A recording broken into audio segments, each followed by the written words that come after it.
Hello everyone, our today's topic is forms of market. So let's get started. First of all, we need to understand the meaning of market.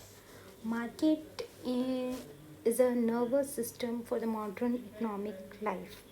Okay, so in a layman language, if we want to define market, market refers to a place where goods are purchased and sold.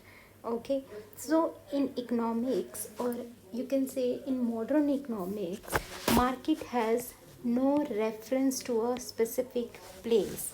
No reference to a specific place here means that we don't need a particular or a specific place to meet. Okay, in modern economics, if we need to define the market, it refers to the whole region. We are talking about the whole world. Okay, where buyers and sellers meet each other to for the purchase and sale of the commodity. Here when we are saying that where buyers and sellers meet each other, it doesn't mean the physical presence of buyers and sellers. They should be in close contact with each other through any means of communication like internet, telephones and letters, etc. So if we want to define the market refers to the whole region where buyers and sellers meet each other for the purchase and sale of the commodity. Next is the elements of market, or the essential features of market. The first one is area. Market is not related to particular area or place, but it's spread over the region. So it is a place where both buyers and sellers are in close contact with each other for the sale and purchase of the commodity. Next is buyers and sellers. For the existence of market, buyers and sellers should be in contact with each other through any medium like telephones, internet, letters, etc. Third one is product of the commodity. Product of the commodity means without product, transaction is not possible between buyers and sellers. Transaction here means the buying and selling of the commodity is not possible, because without product, market is nothing. We need a product to buy and sell in the market. Next is competition. There must be a strong competition among buyers and sellers for the existence of market. Otherwise, for the same product, different prices may be charged. Next is forms of market. Forms of market means types of market or kinds of market. There are two types of market. First one is perfect market, the second one is imperfect market. Imperfect market is again divided into three parts, that is monopoly, oligopoly and monopolistic. There is one more market, that is duopoly. So let's understand first perfect market competition. Perfect competition or perfect market is just like its name. Perfect competitions mean everything is perfect. So we can define it as it refers to a situation where there are large number of buyers and sellers dealing in homogeneous product. Homogeneous product means same product at the same price fixed by the market forces. Market forces here means market demand and market supply. Market demand and market supply. Okay, so what is perfect competition? Perfect competition or perfect market where there are large number of buyers and sellers. They are dealing or they are selling the homogeneous. Homogeneous means same product they are selling in the market at same price. There is no change in the size, quality, shape of the product, and they are selling at the same price. The price is not determined by any firm, but it is decided by the industry. Okay, so firm under perfect competition is just only a price taker. It cannot influence the price of the product, because price of the product is decided by the industry or by the market forces. Next is the features of perfect competition. The first feature of the perfect competition is large number of buyers and sellers. Under perfect competition, there are large number of buyers and sellers, and they have no effect on price. As I told you also, that firm is just only a price taker under perfect competition. It cannot influence the price of the, or it cannot decide the price of the product.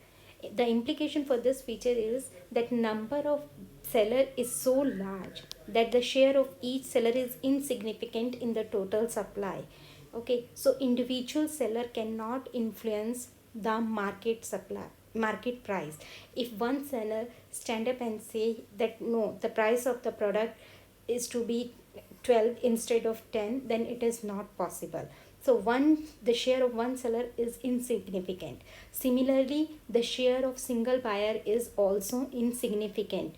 It it uh, the share of single buyer in total purchase is so small that he cannot influence the market price. Okay, next feature is homogeneous product. Homogeneous product means same product. All the firms are selling the same or the identical product in the market. They are identical in color, size, shape, quality, etc. No seller or producer is preferred by buyer because all are selling the same product at same price. The implication for this feature is that no individual firm is in a position to charge a higher price for its product. Why they cannot charge? If the seller wants to charge a higher price than the other sellers, they will kick him out. So it ensures a uniform price for the products of all the firms in the industry. Next feature is freedom of entry and exit. There are no artificial or natural barriers in the entry and exit of the firms under perfect competition. Any firm can join and leave the industry anytime. It ensures the absence of abnormal profits and abnormal losses in the long run. The implication for this feature is that all firms will earn only normal profit. No firm will earn abnormal profits and abnormal losses in the long runs. All firms will earn only normal profits to carry on its business. The reason is that because all firms are producing the same product and they are selling at the same price. Next feature is perfect knowledge. Perfect knowledge, both buyers and sellers are well aware of the product and price, so they possess perfect knowledge about the market price.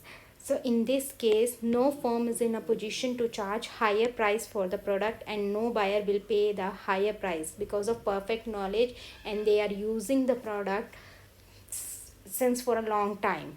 Okay, next feature is perfect mobility. Perfect mobility of factors of production in the market. Factors of production means land, labor, capital, and entrepreneur.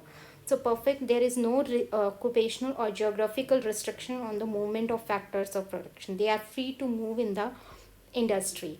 The implication for this is, since the equilibrium between market demand and market supply of goods and factors can be maintained, price of the good remain uniform.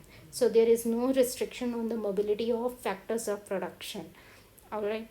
Next is transportation cost. Transportation, there is no transportation cost as there is a uniform price prevailing in the market and buyers want to buy from nearby places. The implication for this is that their firms need not to spend on transportation cost. They can sell it anywhere and buyers can buy it from anywhere because of the uniform price.